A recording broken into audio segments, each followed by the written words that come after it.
Hey folks, winding down for the last 2 days on foreign policy. We've done the Quad, we've done AUKUS, but eventually tomorrow I'm going to do parts of today. I'm going to do China, which is actually the reason why all this is happening, whether it's Quad or the AUKUS. Right? What do we really want and think about China? Right? Does it really matter? Should we understand it? Should we know it? As some people are saying.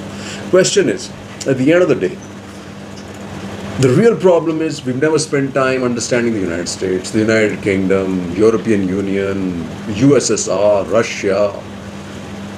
Why understand China? The problem for India is we don't understand ourselves. Till we understand ourselves, we are really no point trying to understand others because this is going to get us nowhere. And China, especially China, because almost everybody who goes there starts suffering from the Stockholm syndrome, where they start thinking that their captors or China is the best thing ever, right? Because it's a huge threat living in that country, especially if you see what happened to this Canadian trade-off of the prisoners. At one end, they were supposed to be espionage, dealing in drugs, and suddenly they were let free. So the message is really clear.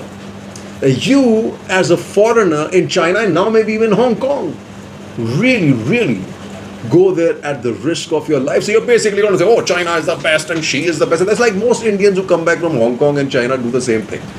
China is the best, China is the best. Stockholm syndrome. By further stretch, is not the best, folks. These guys hang around in Shanghai and look at these big buildings and say China is the best, right? Good highways, and they compare it to the stupid stuff in Delhi and they say China is the best. Hey, well, let's see this. What can the Indo-Pacific partners expect from Japan? And this is after the resignation of Suga and the appointment of Fumio Kishida. There was a sigh of relief in China, but I think it was short-lived. Why? Building his core team, Kishida left behind the fading shadow shogun Nikai, taking away some steam from LDP's pro-China camp. Meanwhile, Abe's crafty moves in shaping party politics these past few weeks further consolidated his power. As Team Kishida is in the making, Abe's confidants are now placed in key party positions, enabling his greater control on the party's command. He says, FOIP and Quad owe much to former PM's Abe's value-based grand strategy. Both will remain key templates in Kishida's statecraft, and India will continue to enjoy high priority in Japan's strategic calculations. As Foreign Minister, Kishida was a pivotal player in Team Abe, when qualitative depth was added to India-Japan relations by elevating it to a special strategic and global partnership, and subsequently India-Japan Indo-Pacific Vision 2025 was conceived. As PM, Kishida will take forward this high-powered action-oriented partnership as the two countries celebrate their 70th anniversary of diplomatic relations in 2020. Of course, there are a lot of changes expected in Japan with all these elections coming up, right? So what's happening in Sri Lanka? That's another point. Shringla to be in Sri Lanka over weekend to discuss Iowa. He says the visit is also being planned in the backdrop of Colombo's effort to bolster defense ties with India. Sri Lanka's new High Commissioner to India, Milinda Morogoda, has drafted a paper that called for bolstering defense and security ties with India. The paper has called for significantly enhancing cooperation with frequent joint military exercises and high-level military exchanges, utilization of India's 50 million counter-terrorism line of credit, and resolution of the issues of displaced persons, Sri Lankan Tamils residing in Tamil Nadu. This is important, folks, because I think Sri Lanka is beginning to realize that Chinese money has huge strings attached that is kind of throttling them, and without India's help, the West is not going to come to their party, especially, even though Pompeo did visit Sri Lanka. And here's a little bit on AUKUS. India's positive about AUKUS, Australian PM. The new alliance called AUKUS complements rather than takes away from what the Quad members are doing to ensure a free and open Pacific region. Morrison said during the briefing that there was a very warm embrace of the AUKUS announcement by our Quad partners. He said Prime Minister Narendra Modi and former Japanese Prime Minister Yoshihide Suga had totally understood and supported what we are seeking to achieve through AUKUS, and they totally were positive about how it complemented the Quad. They totally understood it, understand its strategic significance, the direction, how it was going to help and add to what we are doing. China has reacted angrily to the formation of AUKUS, so you really actually do know that it's a positive step and China is hurting. So another piece of really good news. It says India, Australia agreed to sign free trade pact by 2022, along with the free trade pact with the United Arab Emirates. We're on the European Union, a quick trade pact with the United States and with the UK. But here's what Sanjay Baru, right, which is important to note. It's the geopolitics, stupid. He says India's foreign trade officials will once again return to negotiating tables to craft a series of FTAs, PTAs. Recent news reports suggest that India and the EU will finally resume their long interrupted discussion of an EU-India FTA, and India is ready to begin talks with Australia, Britain and Canada for bilateral FTAs or PTAs. It says, and the US. It is also interesting to note that many of the FTAs now under consideration also have geopolitical dimensions, like the FTAs during Singh's tenure. In the new FTA round 2, there is a discernible geopolitical dimension, considering that India's foreign policy is paying greater attention to India's relations with the English-speaking world, the US, Britain, Canada, Australia, and with the EU, while diluting its Act East policy and opting to stay out of the RCEP partnership agreements. India seems to be looking west once again with both trade and geopolitics on mind. The West, folks, and Sanjay Baru is not one of the West guys. He's one of the East guys. Look, East. East is only going to drown you in negative trade deficits, because China is going to send you all the finished products and you're going to have no hope in it. The West, on the other hand, gives you a huge opportunity to be part of supply chains which are now being re-engineered. The UK, while it wants to do an FTA, keeps throwing its, putting its foot in its mouth. UK yet to decide on accepting India's vaccine certification. Go figure that, folks. Go figure that.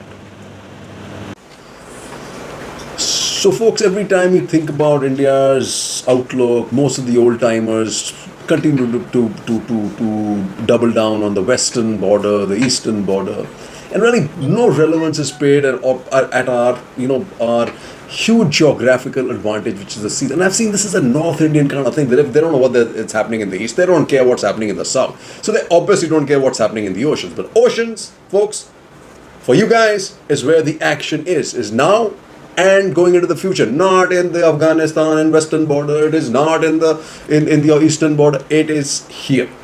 This is where you're going to win or lose battles, even if it's against China. What does it say? The Western Indian region matters, says Yashwant Raj. He says, Ashley Tellis of the Carnegie Endowment for International Peace said, Austin's visit to India gives us a new opportunity to intensify collaboration with New Delhi. So I think of this as a necessary and long overdue evolution of US thinking on the Indo-Pacific.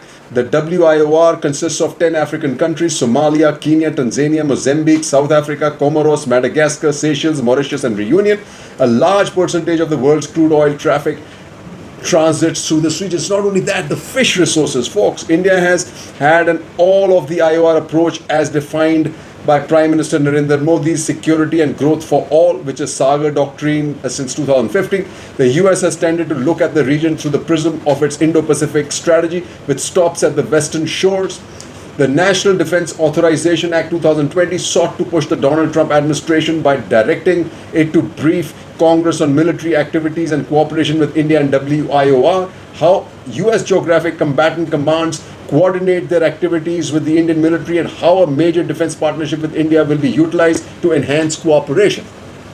But the Joe Biden administration might be ready to go beyond that, So it's time, I think, it may have arrived, right? This is because here's a Darsha M. Barua writes about the sister islands of the Indian Ocean. In March, for the first time, Japan's government approved a grant aid of approximately 265 crores towards the development projects in the Andaman and Nicobar Islands. Although this is the first overseas development assistance initiative for the islands, the hesitation was more in Delhi than in Tokyo. It says both India and Japan, as well as Delhi's other key maritime partners such as United States, Australia and France, acknowledge and recognize the strategic location of the Andaman and Nicobar. These islands not only provide Delhi with key maritime space, but also carry significant potential in shaping the strategic military dynamics of the Indian Ocean region. So from here to the WIOR, folks, it's critical for the United States. As Delhi looks to maintaining and strengthening its advantage in the Indian Ocean, it should look to leveraging its island territories and non-traditional security issues in offering solutions and addressing regional concerns and challenges. The Andamans and Reunion provide an excellent starting point to do so. And look at what where the US is spreading its military. So US is offered new bases in the Pacific, and this is the island of Palau. Palau invites military presence, marking shift in America bid to put pressure in China. So we are encompassing the entire Pacific to the Western Indian Ocean rim, folks. That's India's advantage. On the front, on the land, India just needs to be invested enough in technology and our soldiers to do a checkmate on the Chinese. You really don't need to win any wars on this front. You just need to checkmate China, and you need to be able to destroy Pakistan. Cheers. So China it is, folks. Nothing is settled on our borders yet. Unprecedented standoff at LAC needed quick response, says Narwane. China's deployment led to tensions at LAC, says India. It was in response to China's actions, but nothing has moved, right? And Ajay Chibber writes, if India is to take on China, it must understand China and its future intentions much better.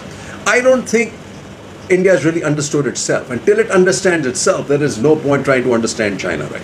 Because we paid little heed to the United States. We could have understood that a little better. Japan. Can you imagine a lot of our analysts call that we can't trust the Japanese? Can you imagine that? I mean, that's got the most dim-wit things I've heard from a very senior analyst, right? What do we Ajay Chibber? How to study martial arts. The dragon is riding a tiger. China is clearly laying ambitious plans, but China has chinks in its armors, and lots of them economically, right? The book argues, this is a book written by, I think, by Ajay, it's got a number of people, I think, who's written this book. It says, India must not despair, but take steps to revive growth and buy time through diplomatic alliances. India's much younger and still growing population can drive its growth if it can get its act together. Think and act strategically. If you know your enemy and yourself, you need not fear the results of 100 battles. Said the 4th, 5th century BC strategist Sun Tzu, if India is to take on China, it must understand China and its future intentions much better than we have so far. This is the important part. Have so far. What does that mean? Right? We've really never spent time studying some of our other allies, whether it's the United States. We still don't know how laws are made there. We can't, especially of the gripes that you have. We still don't understand Japan. Like I said, you have senior analysts suggesting that we don't trust Japan. But it's a race that gives you its word. It gives you its word. It will die on the sword after giving you its word. And India, on the other hand, we're group to go, no. We are the people who can't be trusted. Then what do you have here? Xi's dream unders Deng's. It is built around popping up Mao rather than Jackie Ma. It puts China's prosperity at high risk. It says, clearly, the economic measures taken in recent months against some of the richest and most successful Chinese entrepreneurs have very significant political implications. It does. Decentralized but rational decisions made by millions of private Chinese individuals within the framework provided by Deng were the reason of Chinese economic success. Whether invention and innovation can be promoted by centralizing power in state and enterprises is doubtful. India's example never worked. General Secretary Xi Jinping himself has coined and constantly used the terminology of common prosperity, more in keeping with the Mao period. He is Mao, man. He is reincarnate Mao. So every policy, whether it's Tibet, whether it's Arunachal, whether it is palm and 5 fingers, it's all Mao. So watch it, folks. Watch it. This is why several observers and scholars of China see a clear leftward lurch in the countries, which if true would be a very significant development indeed. He is doing so because his visions of China is that of it becomes the most powerful country in the world based on a vibrant, modern, innovation-based economy coupled with a powerful, reformed, ready for battle military. The military is not ready for battle, folks. We saw that in the battle against us in Ladakh. It totally, like I said, Ladakh didn't work out for China. It will now drive a wedge between Quad partners. That's also not happening. Ladakh was a slap in their face. No matter what we think, the fact that it was a stalemate was a slap on Xi's face, because what he'd hoped was to send a lesson to India with which he would send a message to the world that Taiwan is theirs for the taking, and if anybody interferes, it will have hell to pay, just like India did. But we did one better. We got one better on Xi and on China. But just to remember, Xi is a different kettle of fish. He's not China. He's not Deng Xiaoping. So let's not go back to the agreement signed then. This is reality. Xi is a megalomaniac, a revanchist country. Jai Hind.